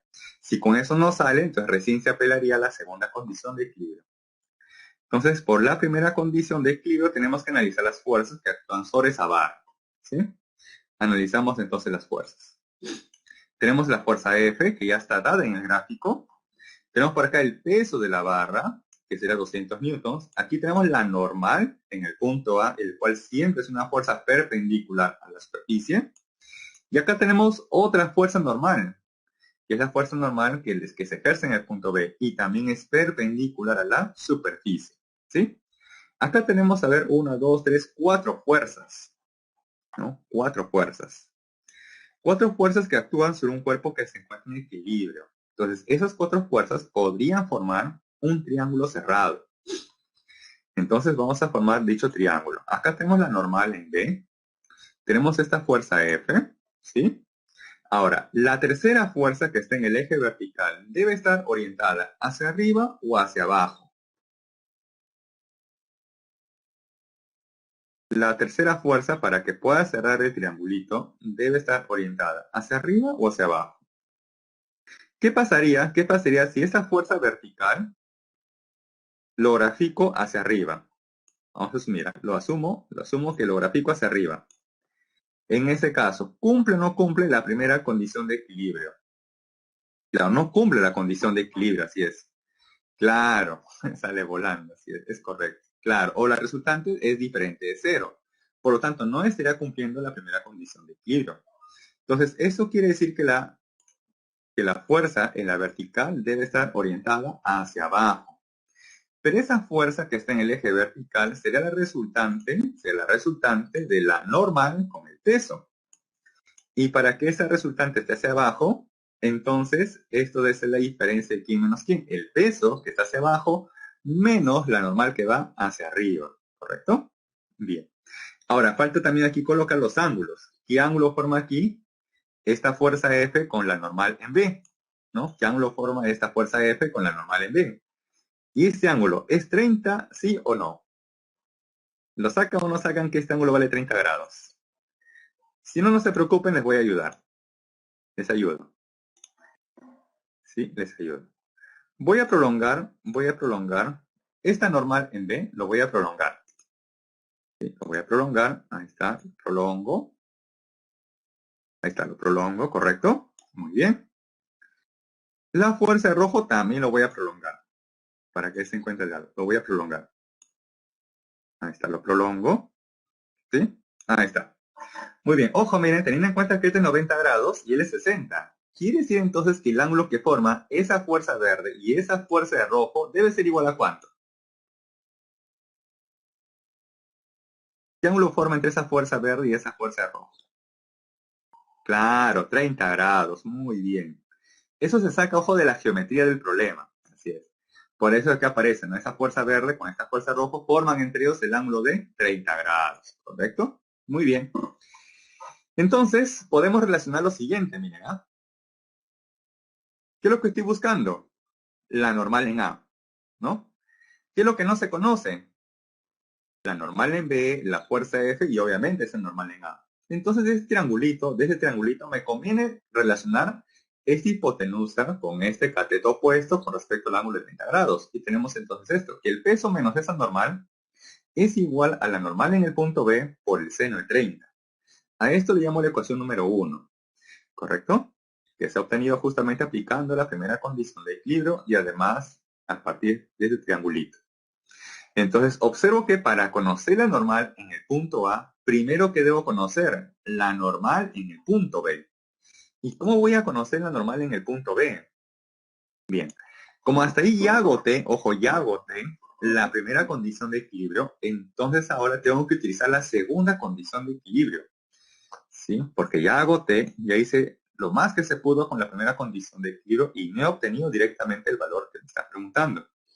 Entonces ahora pasamos a la segunda condición de equilibrio. Pero para la segunda condición de equilibrio se utilizan torques o momentos de una fuerza. Y para eso se debe tomar un punto de giro. Ese punto de giro es arbitrario, se escoge donde ustedes deseen. Ahora aquí viene la sugerencia. Se sugiere tomar el punto de giro por donde pasan fuerzas desconocidas. Por donde pasan fuerzas desconocidas. O por donde pasan la mayor cantidad de fuerzas desconocidas. ¿Sí? Por donde pasan la mayor cantidad de fuerzas desconocidas. Y si este es el gráfico original con las fuerzas mostradas, ¿por dónde pasa la mayor cantidad de fuerzas desconocidas?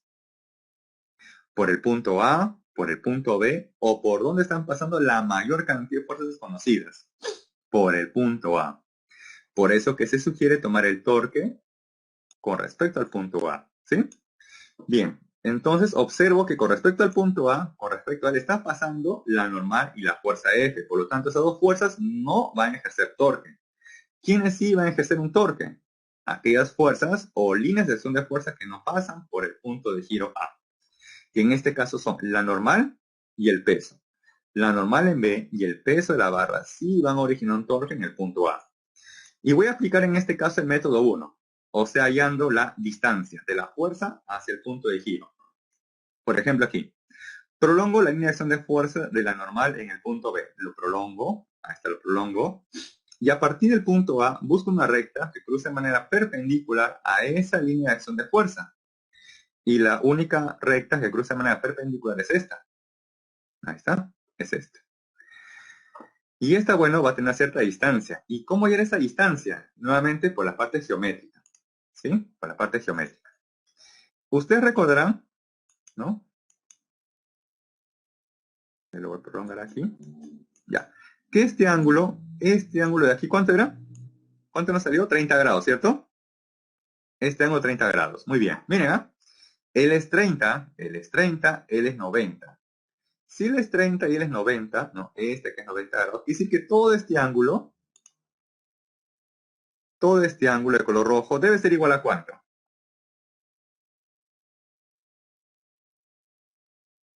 Todo este ángulo de color rojo debe ser igual a ¿cuánto?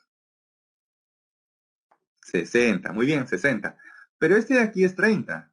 Quiere decir entonces que este ángulo de color azul, debe ser ¿de cuánto entonces? 30, así es. Entonces, si él es 30 y él es 90, entonces este ángulo vale 60 grados, ¿correcto? 60 grados.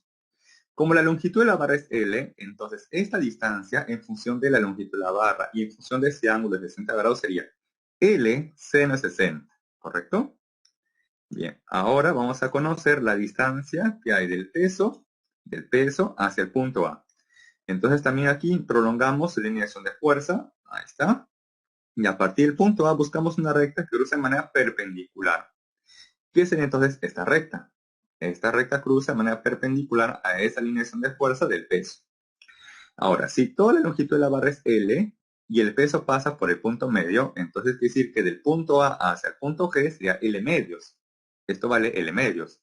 Y como él es 30 grados, entonces esa distancia que hay del peso de la barra hacia el punto de giro A sería L medios, pero por el coseno de 30. ¿Sí? Bien, ahora sí, teniendo en cuenta entonces las fuerzas y las distancias, ya podemos conocer el torque con respecto al punto A. Sumatorio de torques en sentido horario igual sumatorio de torques en sentido antihorario. ¿Sí? Bien. Bien.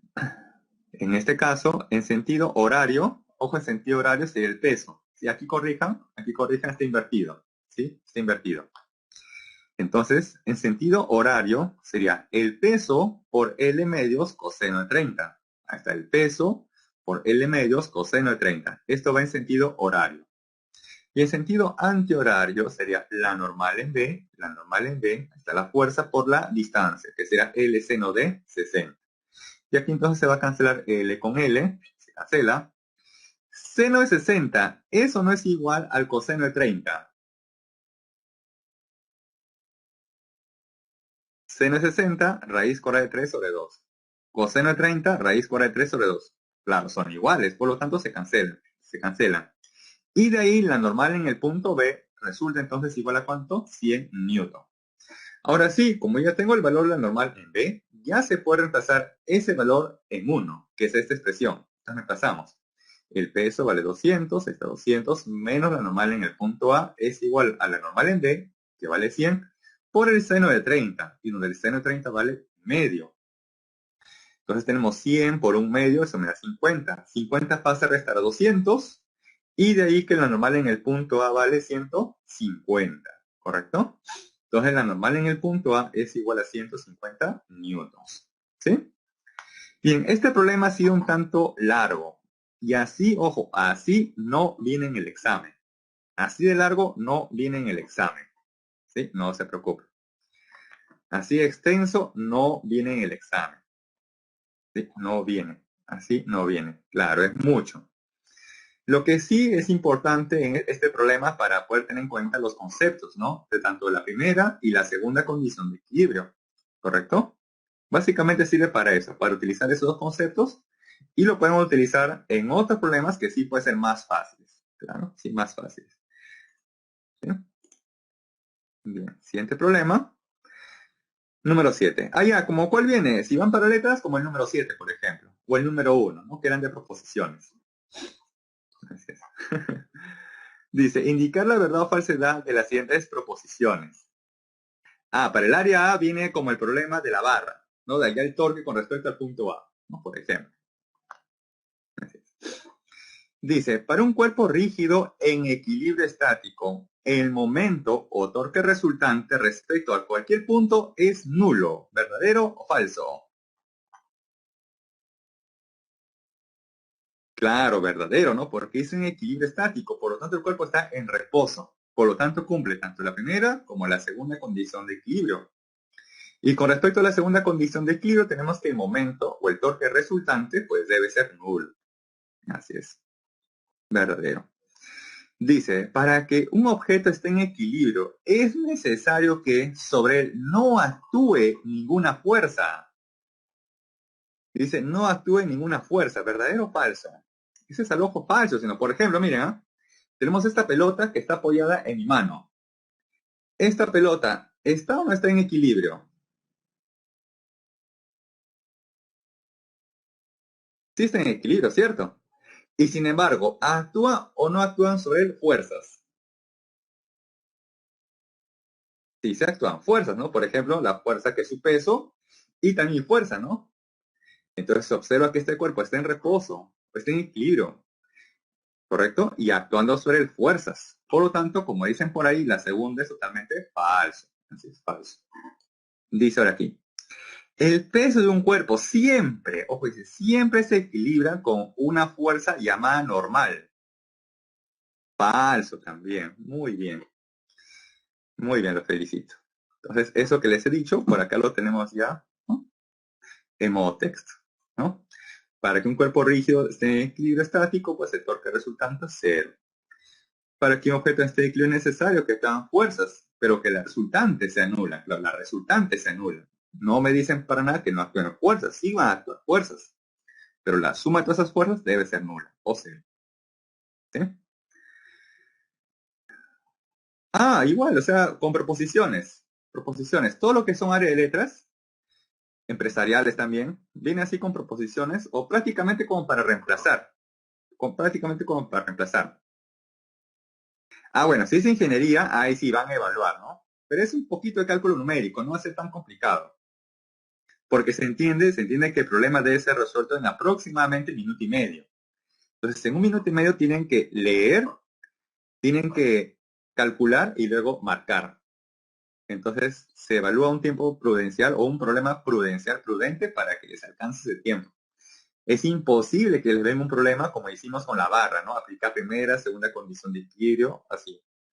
Así no viene. Eso sería muy extenso. Un problema así o aún más difícil, eso sí viene ya en la universidad. Cuando estás dentro de la universidad, ahí sí hay problemas contra difíciles. Te ponen 4 problemas para 2 horas. Y a veces ni siquiera alcanza tiempo. Y el profesor dice, bueno, ya me lo entrega en la siguiente clase. Así a veces sucede. ¿Sí? Bien. Bueno, no tipo olimpiada, pero más o menos. No tipo olimpiada. Claro, y solucionar una semana después. Así es. Bien.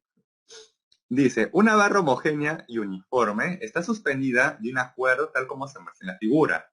Determine la magnitud de la tangente de alfa para que el sistema se encuentre en equilibrio. Por lo tanto, quiere decir que este sistema va a cumplir la primera y la segunda condición de equilibrio.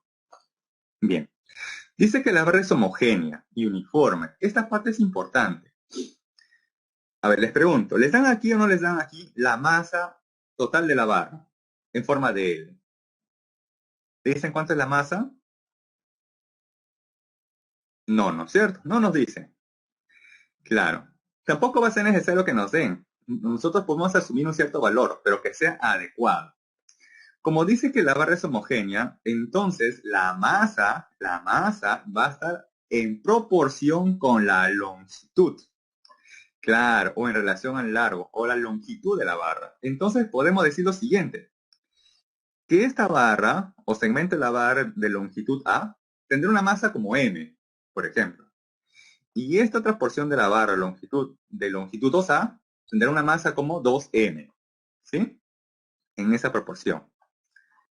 ¿Sí? Si acá es como M, acá será como 2M, ¿sí? Ya que nos dicen que la barra es homogénea y además uniforme. Entonces ahora, como sabemos que esas dos porciones tienen masa, entonces esas dos porciones tendrán un cierto peso. Y vamos a graficar el peso. Ahí está. Entonces, rápidamente graficamos aquí los pesos de esas porciones. Entonces, si la masa es como M, su peso sería como mg. Si el otro su masa es como 2m, entonces sería como 2mg. Entonces aquí el peso es como W, aquí el peso será como 2W. Y donde el peso siempre estará pasando por el centro de gravedad o centro geométrico del cuerpo. Entonces por acá el punto medio sería A medios, y aquí el punto medio sería A y A. Bien, luego por acá tenemos otra fuerza, que es la tensión. Acá tenemos 3 fuerzas que actúan sobre un cuerpo que está en reposo o en equilibrio. Por lo tanto, si aplicara la primera condición de equilibrio, tenemos que la tensión es igual a 3W. Pero no he obtenido hasta ahí lo que me están preguntando, que es el valor de la tangente de alfa. Entonces, para eso tenemos que apelar a la segunda condición de equilibrio. Y para eso se va a tomar torques o momentos de una fuerza. ¿Con respecto a qué punto? En este caso me conviene respecto al punto O. Entonces tenemos por acá las fuerzas W y 2W, y voy a prolongar sus fuerzas. Los prolongo. Los prolongo. Luego, a partir de estas prolongaciones, voy a buscar a partir del punto O una recta que cruce de manera perpendicular a esas líneas de acción de fuerza. Que para la de verde es este color celeste y para rojo es este color morado. ¿Sí? Por ejemplo, si este color morado lo traslado por acá, ahí va a ser más evidente entonces que esta distancia sería ¿quién? A, pero por el seno de alfa. Bien, a este triangulito le voy a llamar beta.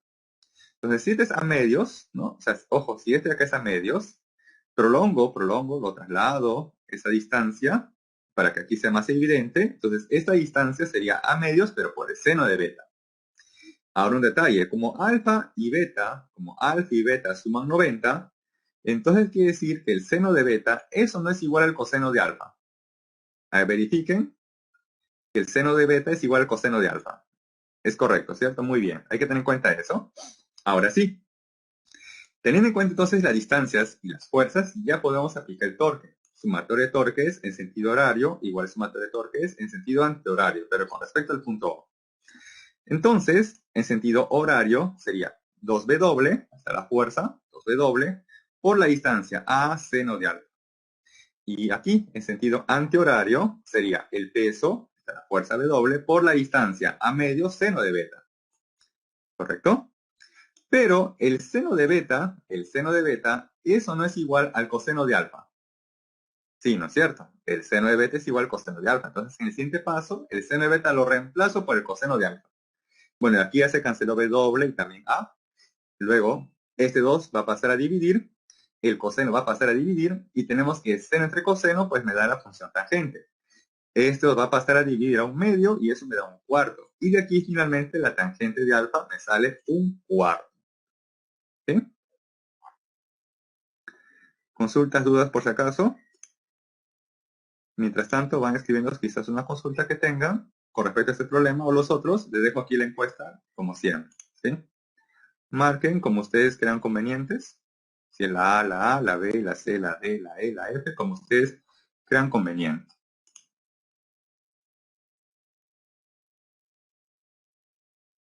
¿Sí? Bien. Entonces, eso sería todo por hoy.